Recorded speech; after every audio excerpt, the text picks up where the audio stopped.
Welcome everybody to another episode of Closed Mouths Don't Get Fed radio show.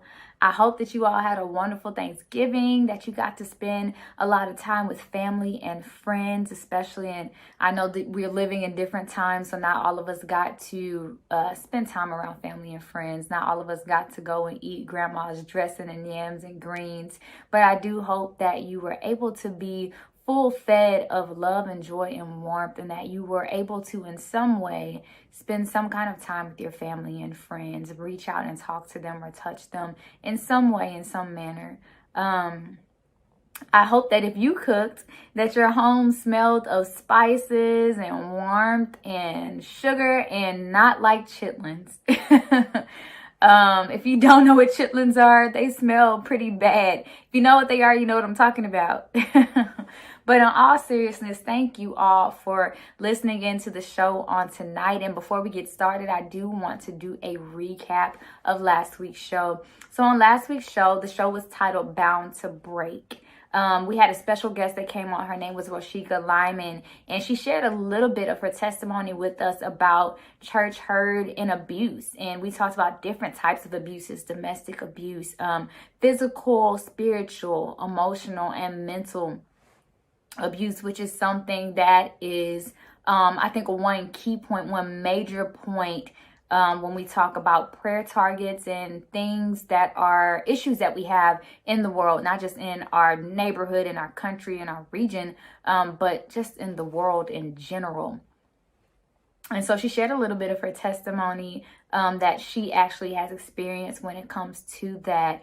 But she didn't share it all, because the rest of it, the full testimony, will be in her book, which is called Back from Broken. She will be having a book release. So in order to find out more information about her book, or to find out when her book release will be, you'll need to go and follow Roshika Lyman on Facebook or Instagram. And there were some other websites that she listed, some other ways to reach out to her. But if you start there first, then more than likely you'll be able to find those other avenues to connect with her.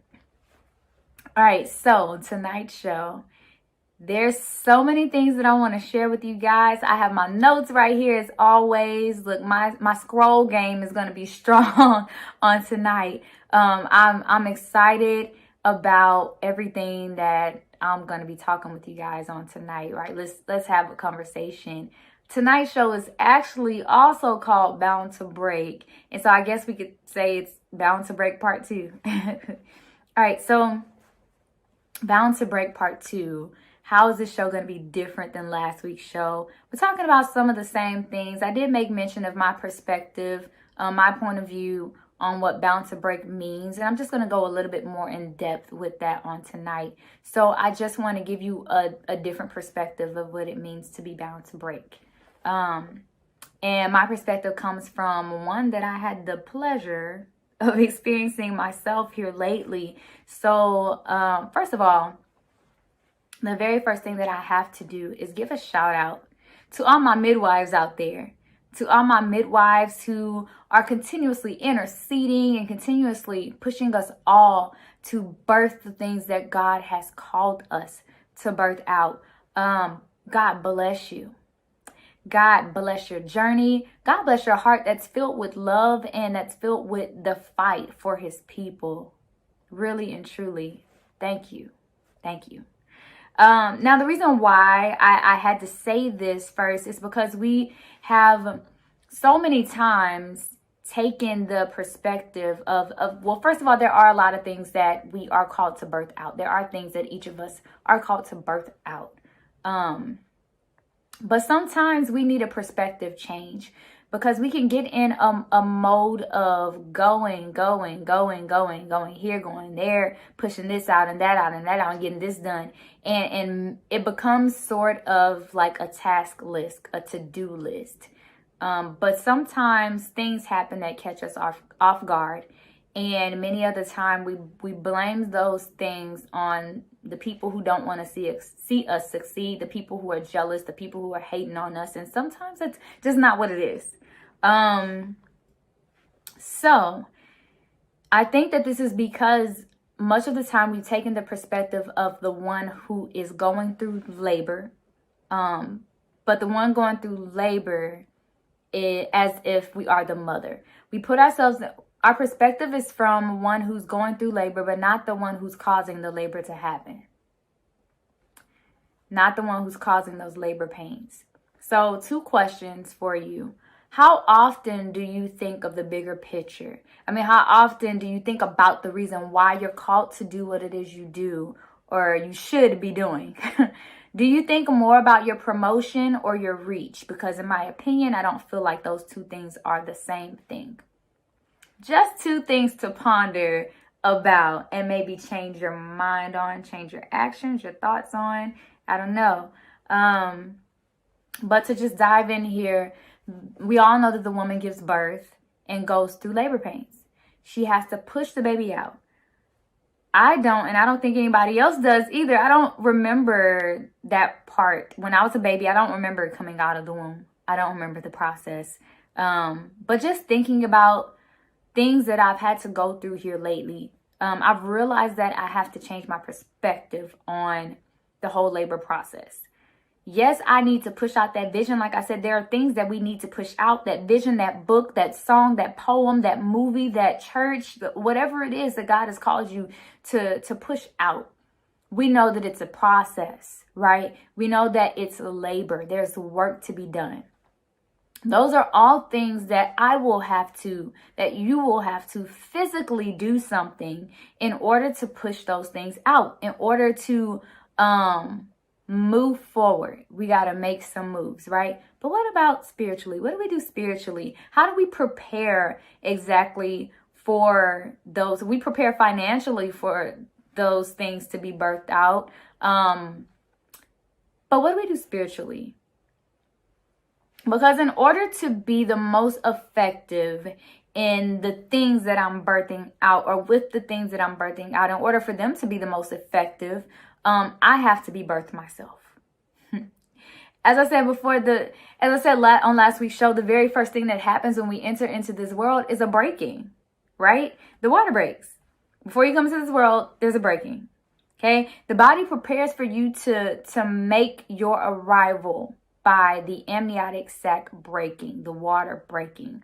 From what I know that some women have talked about having a smooth pregnancy, having a smooth labor and delivery, but I know the baby doesn't just slide out though. The body contracts and stretches and moves and shifts and all this while it's pushing you out. While the mama is pushing you out. As the mom, you cannot, once the baby is in that process of coming out, you can't stop it from coming out. You can control your breathing and your strength, the strength of your push and the effort that you put into doing it. But as the baby, once you're coming out, you have no control over how you come out, when you come out. Once it's time for you to come out, you have to come out. It does help to know what it is that you're feeling, though, and I'm talking about the spirit right now. Physically, the amniotic sac, the water breaks, and there are contractions. There are things you hear. There are a lot of things going on.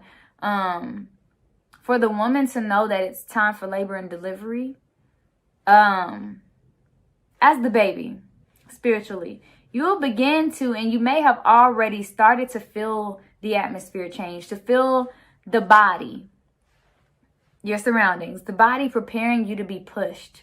Those gentle nudges and pinches in the spirit that you feel, the pressure that is frustrating because it's not a physical pain. It's not physical pressure that you feel. You can't take in a Aleve or an Advil or an ibuprofen or Motrin to get past this or to make it go away. It's not a headache. It's not a migraine. It's not cramps.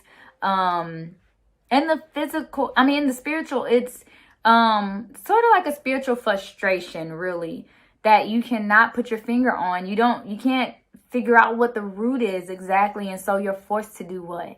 To go and pray, to go and seek him out, to go figure out what it is that you're feeling, to go to his feet, sit at his feet and bask in his presence to get what it is that you need.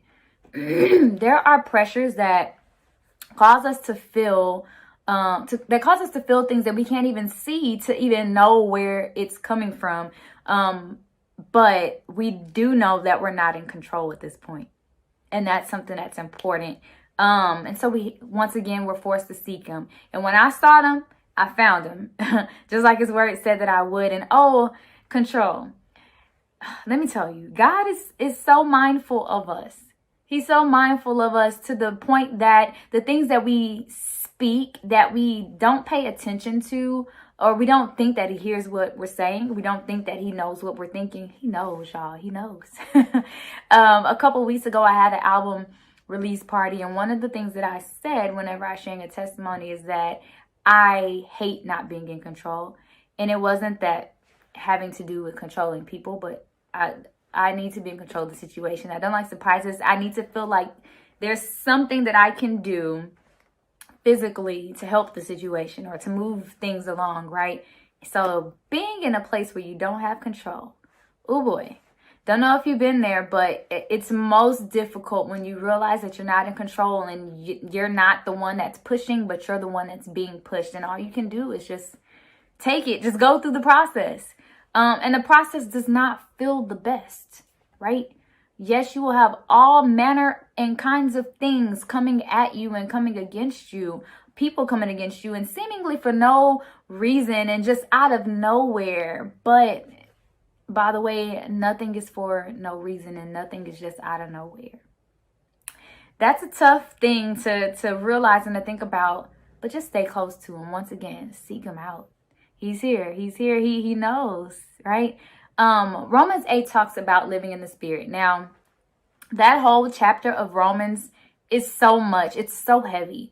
I could spend all day on it, but I'm not going to. You just have to go read it for yourself. Read it, meditate on it, soak in it, pray about it, and guess what? Read it again. But Romans 8 and 18, actually Romans 8 and 22 is where I want to start with.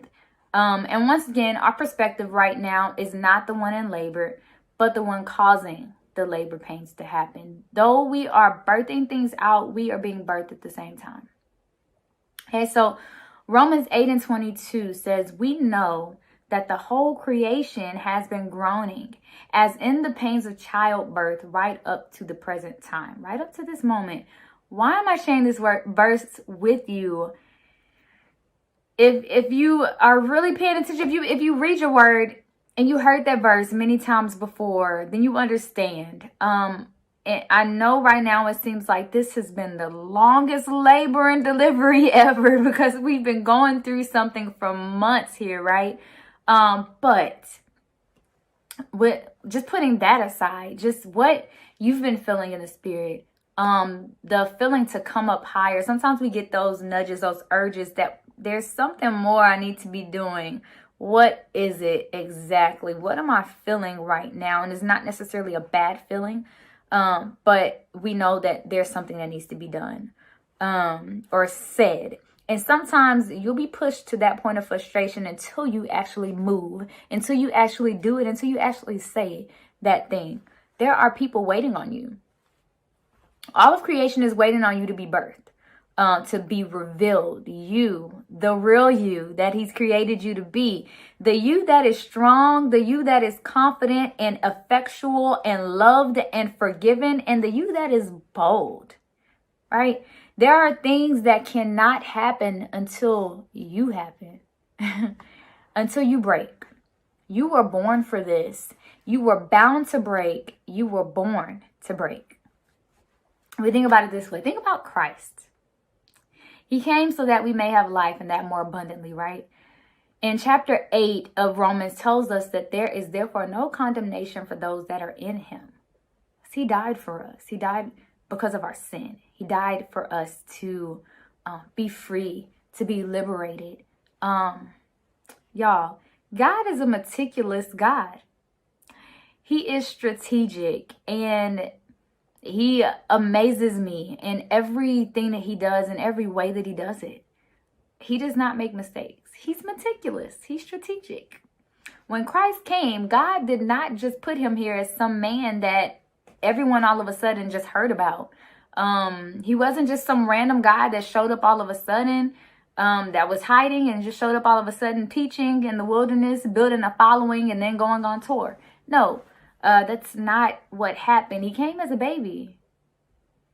I'm not trying to give you a Christmas story for the holidays or anything, but he came as a baby. And when the water broke, when Mary's water broke, let me tell you, the Bible says that because Christ, Jesus, baby Jesus, because baby Jesus was born, other babies died because he was born.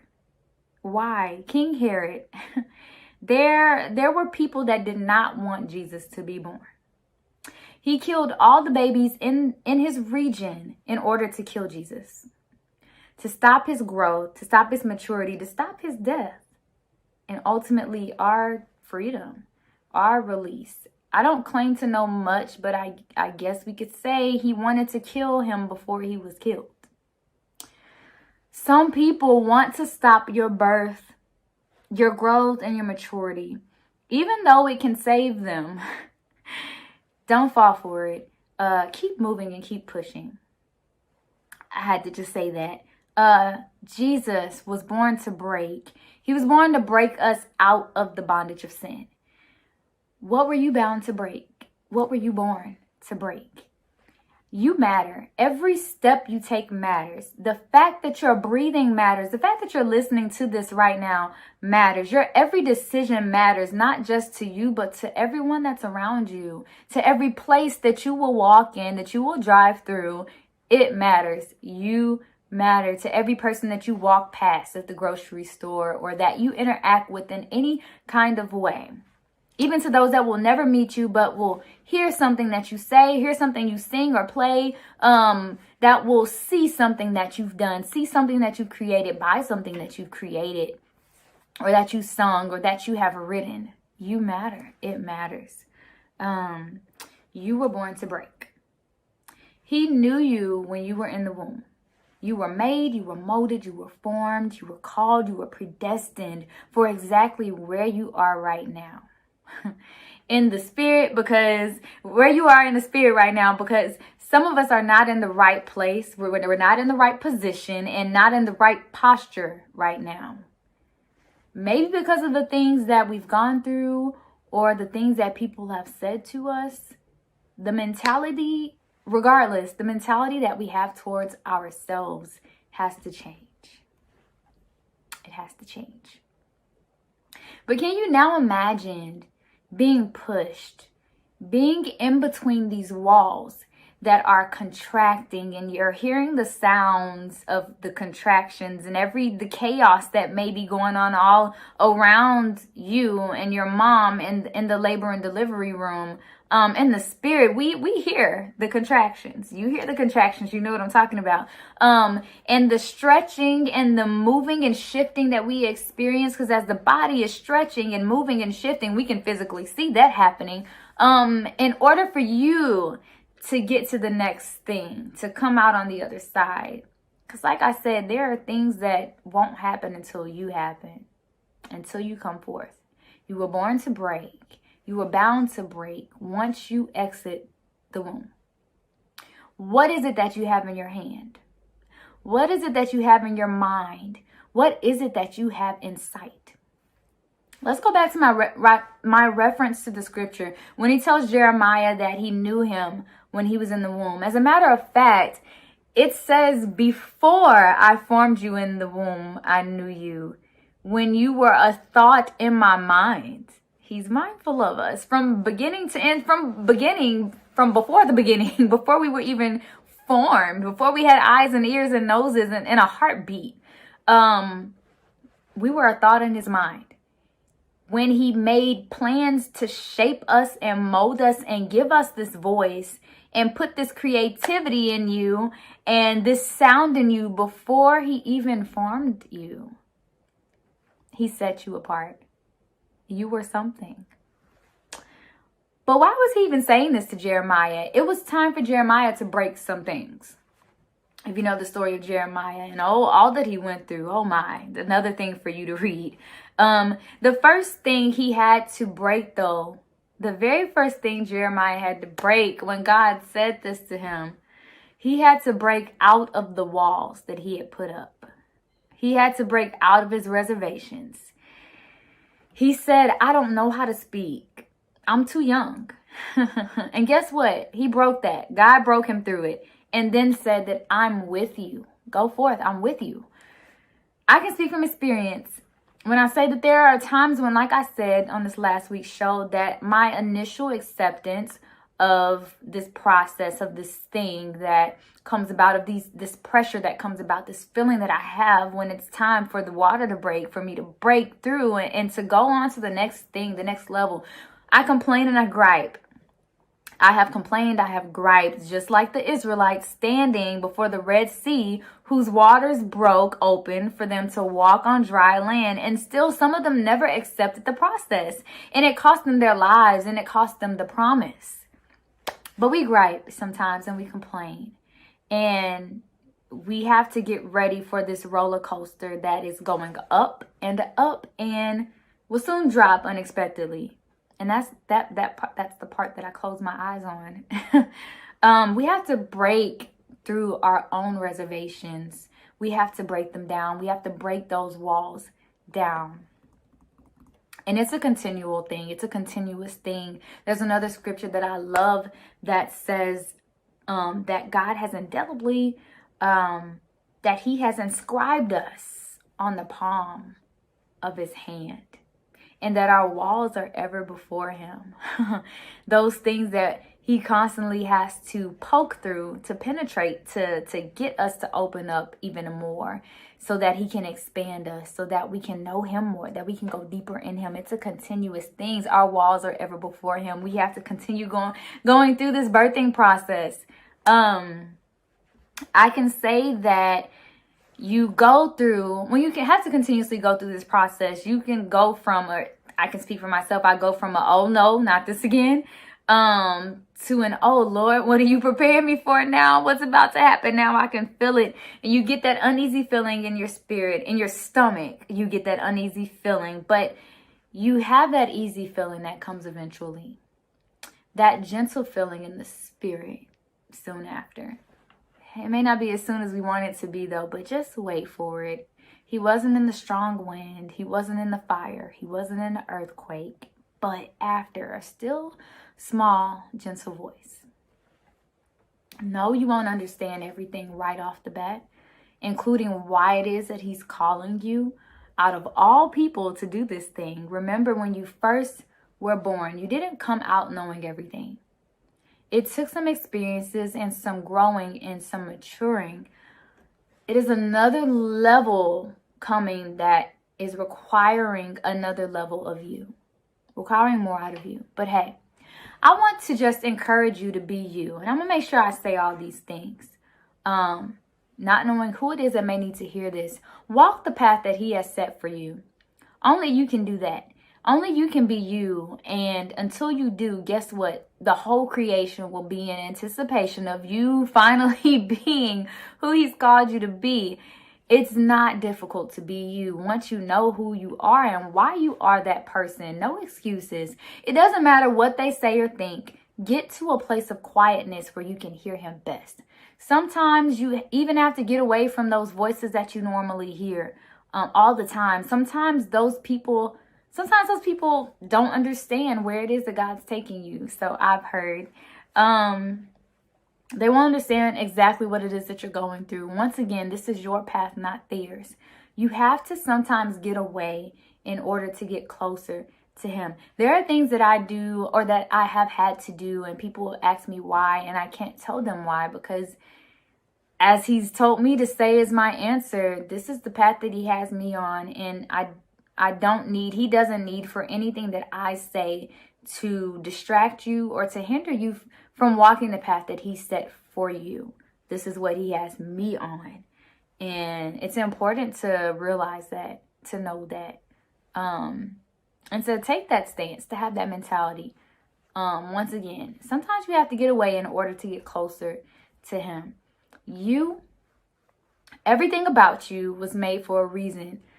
I've heard people say some of the most hateful things And no, I'm not innocent. I've been there.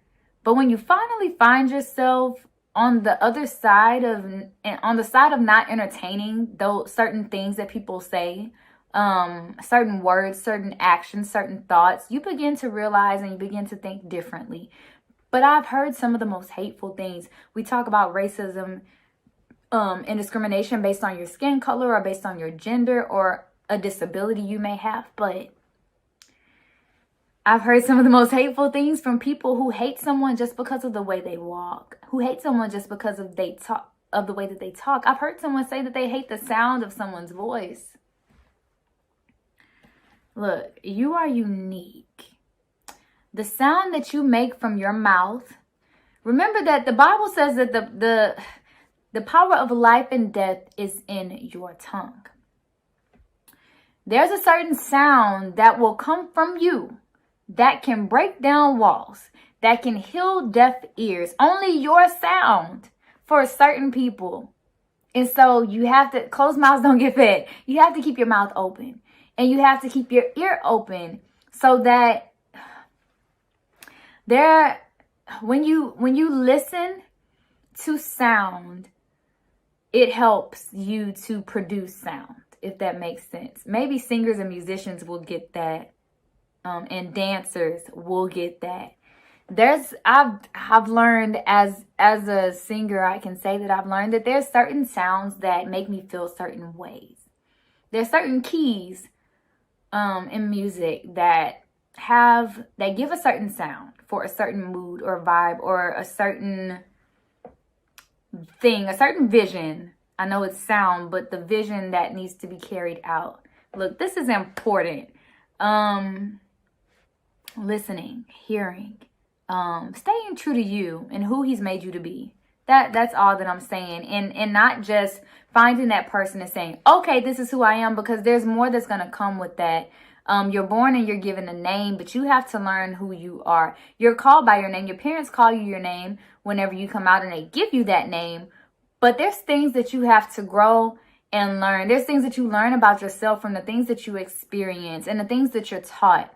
And it's the same way when it comes to this life, this process of being birthed continuously. That wasn't even in my notes. But know that you're not who they expect you to be or who they want you to be, how they want you to look or sound, and not even what they want you to say. You are not what they will pay the most to hear or see, or who they will repost the most, who more people will follow. You and all the uncomfortableness that you had to go through. Remember this process and the journey and everything that you have to go through to get there. Don't forget it, because that will be your motivation. Remember all that uncomfortableness that you had to go through, and it will cause them to be uncomfortable. Your journey will cause them to have their own journey, to be moved, to be stirred, to change. So don't be something that you're not. Okay, and you can't be half-stepping and be all timid with being yourself. I've been there. I felt the tension and the frustration and the stress of not being fully who he's called me to be, trying to be here and there, being wishy-washy, and not being where he's called me to be, where he's called me to be that person, that girl, that woman, that worshiper. No, it's not going to be all peachy cream. It's not going to be relaxing and chill all the time when you make it through. But you've ran a race. When you've run a race long enough, you develop and improve something called endurance. Know that there will always be more that is in you that must come out. There are thresholds that have to be pushed. There are thresholds that have to be pushed. When you're not birthed, when you're not accepting of this process of growth, the things you birth out will be birthed and then neglected and abused and abandoned if it's even birthed out at all. Remember, once you go through labor, you have to go through delivery. Look, that section of the hospital is called labor and delivery. Okay? Once you go through labor, you have to go through delivery. From the mother standpoint, from the point of birthing something out, but from the point of being that thing, that person, that child that's being birthed out, once you've experienced labor, you have to be delivered. You have to be delivered. I hope that everything that I've said has been helpful, that it's been penetrable, beneficial, and a blessing to you. I really hope that it helped somebody somewhere with something. Remember, as always, be patient in affliction, persistent in prayer, and always, always don't forget that closed mouths do not get